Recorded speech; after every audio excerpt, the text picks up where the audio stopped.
you would love to see, especially for those who are very familiar with the TV reality show or TV series, The New Masquerade. We have with us live in the studio, Chika Bala, the veteran. Good to have you. Good morning. Good morning and welcome. Yeah, good morning. How are you today? I'm fine. We're fine. Yeah, Greatly. happy to be in your studio. Definitely. I almost thought you were going to act when there was a pause before you answered that. Okay, you wanted an act? No, I thought you were acting. Just keep your cool. If you wanted act, I will be acted. Okay, fair enough. How do you feel, sir?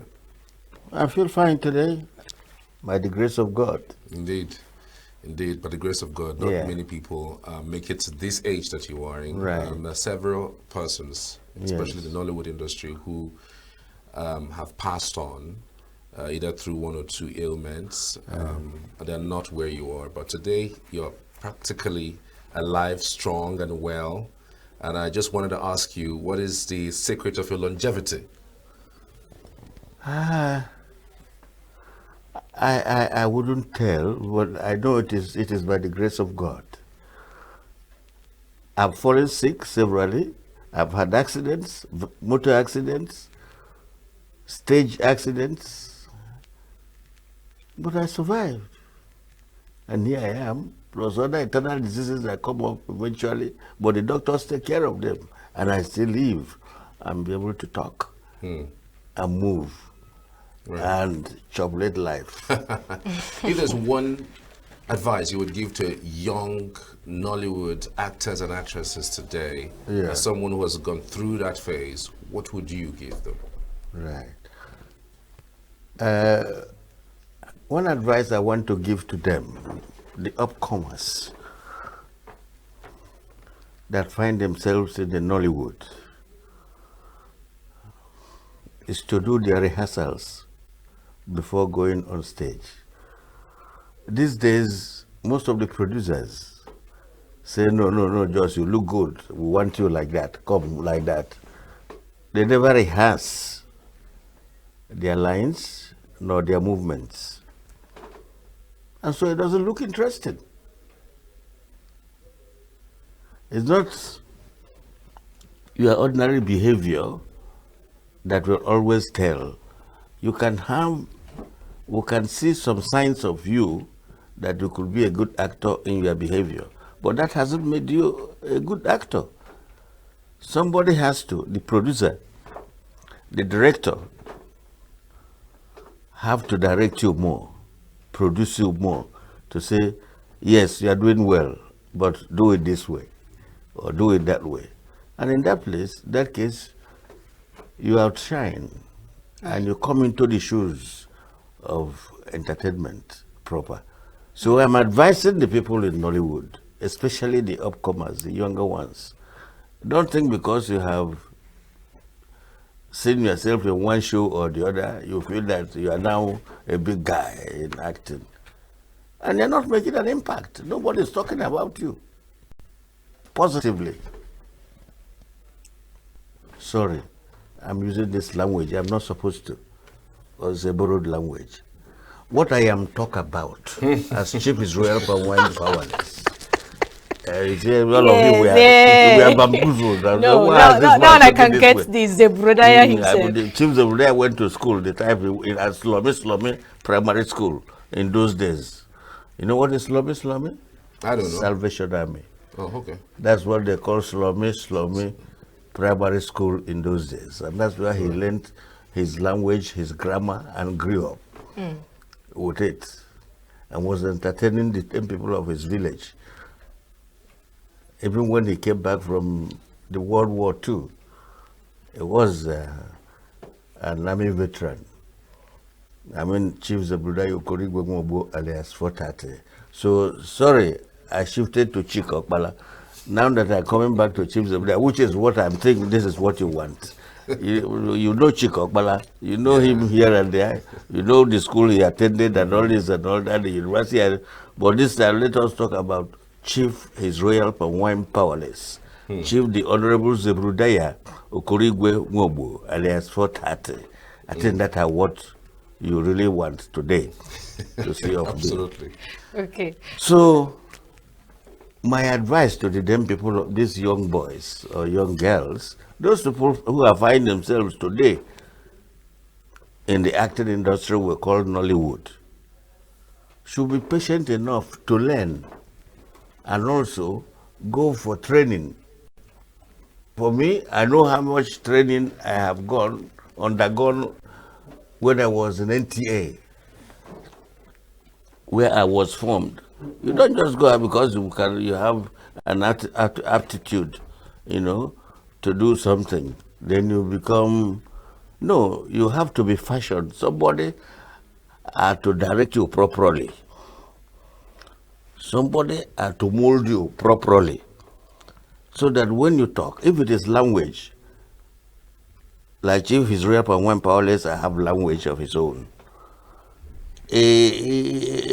Somebody I have to encourage you onto that language. Just like your teacher in the school, when you write wrong one, he says, no, this is not, we cannot accept this here. This is the way you should write. We have vocabulary, we have tenses, and we have, so if you have missed the tenses, you have failure with immediate effect. So what I'm advising them here is to take tutelage, to learn from the elders or from some actors they cherish. They say, yes, this man is my man. Anytime I see him, I'm okay. I want to see him. I want to continue seeing him. So, especially those of us who are comedians in one way or the other. But for those who are also serious actors, you can move into them and find out, see the way they move, and then see what you can add to the impact they have make. Remember, we are using Zebulaya and English together. Mm-hmm. So to see the impact they have make, that I impression people. That people want to say, I want to see this man. No. I want to see Sofia. I want to see Chikokbala. I want to see Ozopo. I want to see all these people were with me before anyway. And so they know the tools and they know where we are going and they know what they are going to do. Because they bent down, it's that they have worked with me as a writer and I correct or improve on the writing they have given to me, because you don't correct a writer, so to say. He has written what he wants, then you can now embellish it to give you. As a growing actor, who did you look up to? Who shaped your movie career? You said? As a movie actor, a growing movie actor, who did you look up to? Okay, who was my mentor? Absolutely. That is what we are saying. Well, my mentor was Baba Salah. Wow. I don't know whether you know Baba Salah. I know Baba Salah. You heard about him? Yes. You know how Baba Salah was behaving. You watched him and I watched him grew up with live. him? Okay. I stayed with him on stage, played together with him on stage at National Theatre. Wow. In Abuja, when Abuja was on the formative stage, we worked together, we stayed together, we moved together. So what is that thing about him that attracted you? You said? What is that thing about him that attracted you to make about him him? mentor? Yeah. Yes, it was the way he behaved and the way he put out his spoken language. His behaviors and movements on stage. And his outspoken words that really attracted me. And I said, this Baba Salah, I will act more than him. Right. So, but with acting more than him, I should first of all know about him. That was what happened. And I started working on that. This was in the early, remember when we have the, what is it called? The Festival of Arts and Culture in Nigeria. We all were camped in the same place and we stayed together. But before then, they were coming to where we lived in Aba. Baba Salah will come with his boss and his theater group, his moving theater, to perform for us in Aba. And I was small then, but I will have to run to him and see what he was doing, and said, "You see this man, I must follow his footsteps." That was what made me. So I tilted towards comedy more than serious acting. Because of him. Yeah. But when it comes to make serious statements, Chief Zebrodaya do it. Right. So can you share a memorable experience Of? or a role that shaped your career, as an actor? Okay, a role that shaped it. Yeah. You see, when I met James Iroha in the 70s, when the war ended, met him at the British Council. I was introduced to him by a colleague of mine who had played with me back home at Nobi. I'm from Nobi in Anambra State, Demli South. So he introduced me to James Iroha, who was then producing Sons and Daughters by J.C. de Graft of Ghana, a Ghanaian playwright, author, beautiful author, beautiful show that took us from Enugu to Government House. Ukbabi Ashika said no, he wouldn't watch alone. He would take us to the Nigerian Army Week in Kaduna and take us to Dodan Barracks, the seat of power for the head of states. That was where I began to have my conviction that I should go into acting. Right. Some veterans are faced with health issues. How do they cope, particularly? And are there programs by the government that caters, for veterans like you in Nigeria? I want to beg both of you of one thing. This is off record. I have a problem with my ears, so if you sort of not talk loud, right, I won't get you. So when you're talking to me, you talk loud. Right. Right. I have ear problem because of accident I had. I'm so sorry about affecting that. my spine. So I don't. Sorry about that. Unless you talk louder. That's why you see me talk loud all the time. It's not like I cannot whisper. I can whisper, but I feel that the person talking to me should talk as I talk. Okay, fair enough. I'm sorry, this is off record, sir. No problem. No, it's not a bad thing. Sorry about that. Yeah. So I was asking how some veterans face health issues. How do they cope? Are there programs put in place to cater for their health? For who? Veterans actors in Nigeria. Veterans. Yes. Now you have hit the head at the nail, or vice versa. What I'm talking about is that what we are talking about all along is that there should be a place for the veterans to transfer what they have in their tympanal membrane to the younger ones coming up. Otherwise, we are nowhere. Whatever we had built up during our own time, everybody says, oh, if it was the time of Chief Zebrodaya, if it was the time of Chief Eleyemi, village headmaster, if it was the time of Samanja, oh, you will enjoy yourself. And if he handles this topic, it's terrible. I mean, it's so enjoyable and encouraging. Now, when Nollywood came out, it started building on whatever they see you behave with it. You are all right. They came without producers, without directors. They themselves, traders in Onisha, Iweka Road, and some of them in Lagos at Alaba, became overnight producers. Traders who watch film. They now became the producers and directors of movie industry. Yes, they made a very good attempt when they produced Living in Bondage. But they did not do it alone. A veteran producer produced Living in Bondage for whoever owned it, for Kenneth, forgotten his surname. Mr.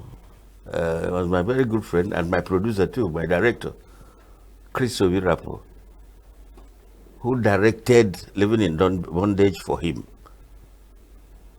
When he gets the script, he now knows what to do to put it up. But he gives you the credit because you are the overall executive producer, executive producer director. You know what we mean when we say executive. It is you who is there on the war front that is the producer. But somebody who is at home is the executive producer. That's the way it is in the industry. So what I'm saying is that the people who started that home movie production, especially traders, like I said, any story they see goes for them for entertainment. It's not all the stories that you should tell. When I was producing New Masquerade, I was not taking all the stories that my writers put down for me. In fact, before we go into writing, I have a session with them. We have what is called writer's workshop. At the writer's workshop, just like I was sitting down,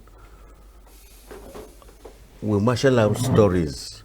You bring your story, she brings her story, I bring my story. Then we look at it and find out what could go for the society. It's not every story that society can buy or that can entertain. We're not just doing it for entertainment's sake. We're doing it to educate.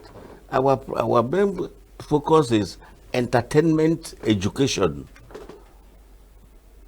That is where the Nollywood people miss it here. They're not thinking of entertainment education. They're thinking of entertainment. What are you educating the public for? You want the public to change for better in behavior and in approach. That is the aim of a producer-director. How can I change the mindset of the public? Right. How lucrative is Nollywood? I ask this because sometimes how lucrative is Nollywood? Yeah. Especially in Nigeria. Because sometimes when you see people who stop acting, they tend to become unable to take care of themselves. Do you think Nollywood is lucrative, and to what extent is it lucrative? And how can people who are in active service, navigate the system so that at the end of the day, they're able to take care of themselves even when they are not I'm coming to that. I just came back from Abuja. Forgotten, I didn't come with a copy of where we thought about how to take care of elders in whatever profession, not just acting, even as broadcasters, even as farmers, even as thinkers, those who tinker, working, when they are old and retire, how do you take care of these retired ones? Or do we just allow them to go and die off? Everyday things swell up. I mean, the prices of things swell up they can't afford it. They can't go to hospital when they are sick because they don't have the money. No doctor looks at them. Doctor must pay his own bills too. So we're thinking about what can we do? What can the society do? What can the government carve out or shape out for retired elders in all professions across the board? Even if it's somebody who ties hair, at a time he gets old and can no longer see well to see the needle and all that to tie, or tailors and all that. How do we make sure they still survive and eat on their own, not depending on whether they have children or not?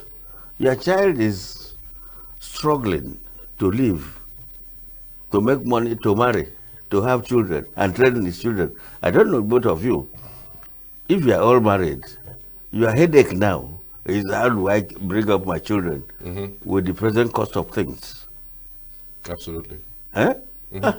How do I bring them up? Then before you think of your father at home and your mommy and your uncle, okay, you have not taken care of yourself. You have not paid your house rent. So it is pertinent that we have no place for our elders, especially those in the acting industry. That nobody thinks of them. He performed this part, and it was everybody enjoyed his role in the show. She performed in that role. Everybody's enjoyed it. But you see him or see her unable to go to hospital to treat herself, unable to put food on the table for herself, which is bad. So we're thinking, the government came up with a plan to say, what do we think about